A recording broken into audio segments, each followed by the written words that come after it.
Hello guys, मैं हूं सिद्धांत और आप सभी का स्वागत है आपके फेवरेट चैनल और सबसे भरोसेमंद चैनल मर्चेंट नेवी गुरुजी में। दोस्तों, आज की इस वीडियो में मैं आपको बताने वाला हूं कि कैसे आपको कम टाइम में सर्टिफिकेट ऑफ कॉम्पिटेंसी या सर्टिफिकेट ऑफ प्रोफिशिएंसी मिल सकता है। दोस्तों, डीजीएस के द्वारा ये नॉर्म्स बदले गए हैं और साथ ही में ये बदला गया है कि कितने कम से कम सीए एक्सपीरियंस गेन करने पे आपको सर्टिफिकेट ऑफ कॉम्पिटेंसी या सर्टिफिकेट ऑफ प्रोफिशिएंसी दिया जा सकता है।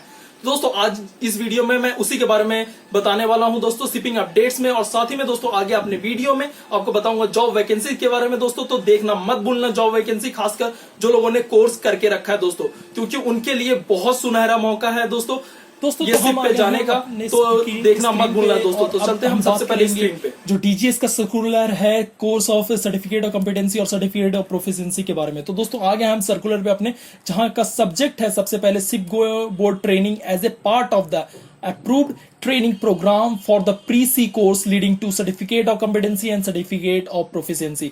तो दोस्तों इसके बारे में अभी हम बात करने वाले हैं, और जो चीज नहीं हमारे मतलब की वो मैं स्किप करने वाला हूं यहाँ पे दोस्तों। तो ये सारी चीजें जो होती है वॉच कीपिंग STCW रूल्स के अनुसार क्या क्या अमेंडेड रूल्स है ये बताया गया है यहाँ पे, तो ये मैं स्किप करने वाला हूं दोस्तों। और ये पूरी चीज मैं स्किप करने वाला हूं क्योंकि पूरी चीज का मैं समरी बताने वाला हूं ताकि ये वीडियो ज्यादा लंबा ना जाए दोस्तों, आपके लिए मैं बता रहा हूं।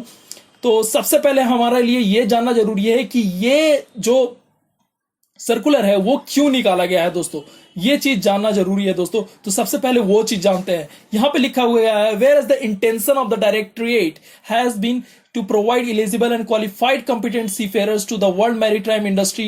It is important that the potential seafarers are given opportunity to complete their training so as to be eligible, qualified and competent for seeking employment on ship। दोस्तों यहां पे डीजीएस बता रही है कि डीजीएस का सीधा सीधा इंटेंशन ये है ताकि वो एक एलिजिबल, क्वालिफाइड और competent seafarers world maritime industry को दे, और इसके लिए जरूरी है वो अपनी ट्रेनिंग अच्छे से कंप्लीट कर पाए ताकि वो एक क्वालिफाइड और कॉम्पिटेंट सीफेरर बने जो कि एम्प्लॉयमेंट ले सके शिप्स पे।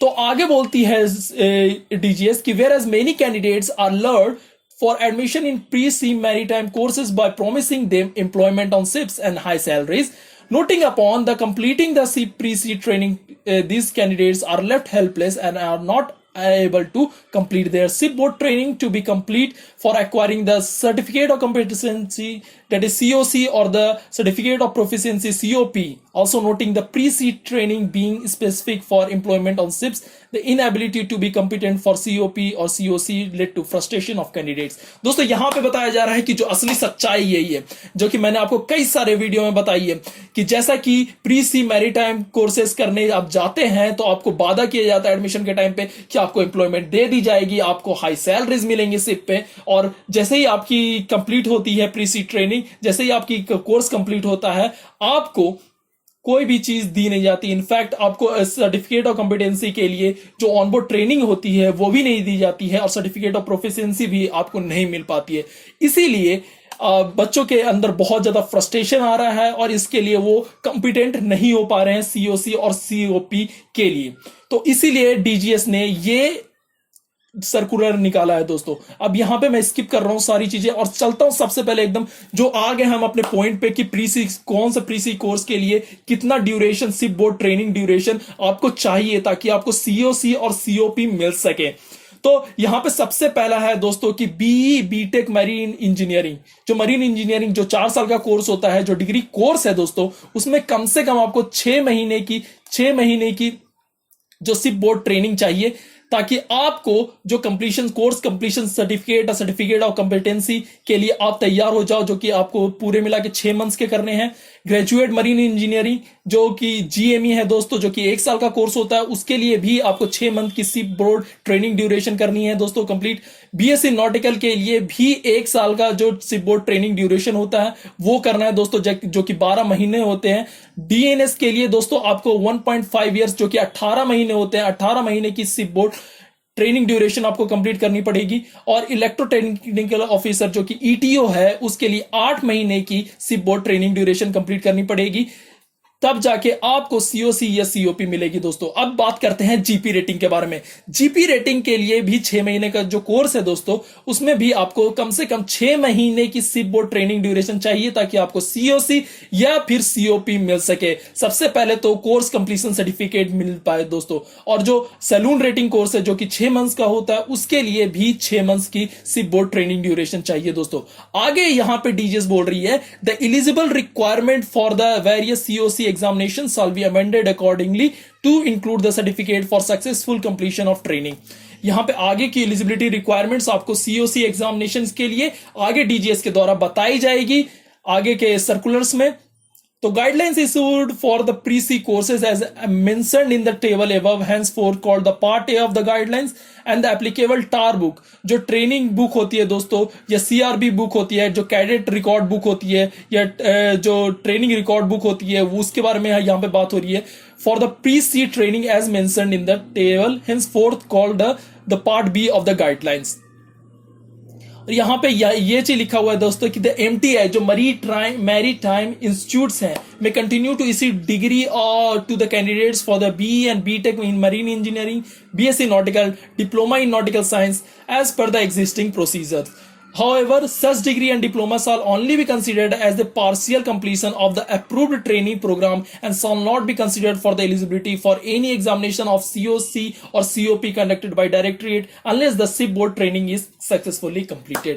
दोस्तों यहाँ पे बताया है डीजीएस ने कि कोई भी मैरीटाइम इंस्टीट्यूट के द्वारा जो बी या बीटेक इन मरीन इंजीनियरिंग का जो आपको सर्टिफिकेट दिया जाएगा, बीएससी नॉटिकल का सर्टिफिकेट दिया जाएगा, जो डिग्री सर्टिफिकेट दिया जाएगा, या फिर डिप्लोमा का जो डिप्लोमा इन नॉटिकल साइंस का सर्टिफिकेट दिया जाएगा, जो प्रोसीजर्स थे उनके अनुसार उसे पार्शियल कंप्लीशन समझा जाएगा सर्टिफिकेट अप्रूव्ड कोर्स का।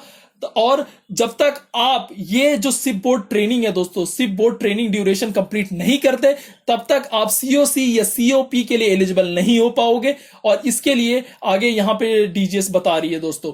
यहां पे ये चीज जानना बहुत जरूरी था दोस्तों कि आपको कितने मंथ्स की ship board training duration complete करनी होती है सीओसी या सीओपी पाने के लिए, क्योंकि इसके चलते बहुत सारे लोग इधर से उधर मंडराते रहते हैं, इधर से उधर करते रहते हैं और उन्हें ये चीज नहीं पता चल पाती है कि कब वो सीओसी के लिए एलिजिबल है, कब वो सीओपी के लिए एलिजिबल है।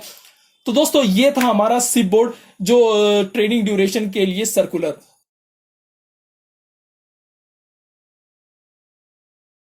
तो दोस्तों आपने देखा शिपिंग अपडेट्स। दोस्तों अब चलते हैं मरीन जॉब अपडेट्स पे, जिसमें मैं डिस्कस करने वाला हूं वैकेंसीज और साथ में आपको बताने वाला हूं सिप के नाम, ताकि आप उसमें अप्लाई कर सको और कैसे अप्लाई करोगे वो भी मैं बताने वाला हूं। सबसे पहले मैं यहाँ पे ध्यान से देखना दोस्तों और गौर से सुनना इस बात, उसके बारे में आपको बात बताता हूँ। सबसे पहले मैं आपको यहाँ पे टैंकर का नाम बता रहा हूँ। नेम ऑफ द टैंकर है आर्क रेस्क्यू, जिसका IMO नंबर है 91999828।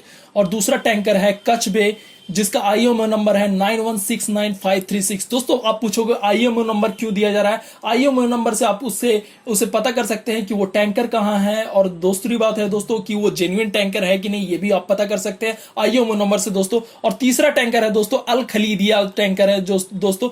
इन 3 टैंकर्स पे वैकेंसीज आई हुई है दोस्तों। अब मैं बताता हूं कि कितने क्रू मेंबर्स के कौन कौन से पोस्ट के लिए यहाँ पे आपको वैकेंसीज आई हुई है। तो देखते हैं दोस्तों, यहाँ पे रिक्रूटमेंट लिस्ट ऑफ क्रू आया हुआ है।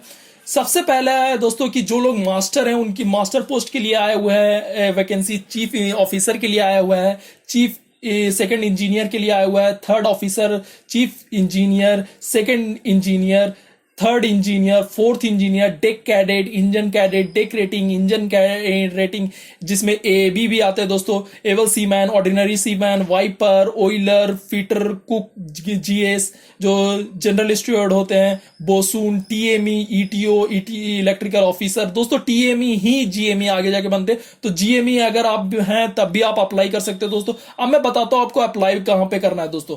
तो यहां पे मैं आपको एक चीज बता दूंगा दोस्तों कि आपको अप्लाई आपको अपनी CV है दोस्तों, CV आपको भेजनी है marinerhelpline@gmail.com पे दोस्तों। आप उस पे अप्लाई करोगे, आप उस पे आपको CV भेजनी है और CV भेजने के बाद आपको वेट करना है उनके रिप्लाई का। वो आपको कॉल करेंगे दोस्तों और उसके बाद आपको बताएंगे कि क्या आपको करना चाहिए और कैसे आप सिप पे जा सकते हो। दोस्तों आज के मरीन जॉब अपडेट्स में बस इतना ही दोस्तों। तो दोस्तों आज के shipping and marine job update episode 5 में बस इतना ही। हम आगे बात करेंगे मर्चेंट नेवी रिलेटेड टॉपिक के बारे में अपने नेक्स्ट वीडियो में। तब तक के लिए गुड बाय। अगर आपको ये वीडियो पसंद आया हो तो लाइक मारो दोस्तों, नहीं पसंद आया तो डिसलाइक मारो, बस कुछ भी कर देना। और साथ में अगर आप इस चैनल पे नए हो तो सब्सक्राइब करो और बेल आइकन दबाओ ताकि आपको मेरी कम्युनिटी पोस्ट भी दिख सके। उसके लिए ऑल पे दबाना। साथ में अगर आपको ये वीडियो पसंद आया हो तो अपने रिलेटिव्स या अपने फ्रेंड्स के साथ शेयर कीजिए दोस्तों, जिनको भी मर्चेंट नेवी में ज्वाइन करना है। साथ में दोस्तों अगर आप इंस्टाग्राम पे हो तो मुझे मर्चेंट नेवी गुरु के नाम से फॉलो कर सकते हो। अगर आप टेलीग्राम पे हो तो मर्चेंट नेवी गुरु के नाम से आप मुझे ज्वाइन कर सकते हो टेलीग्राम पे। Thanks for watching.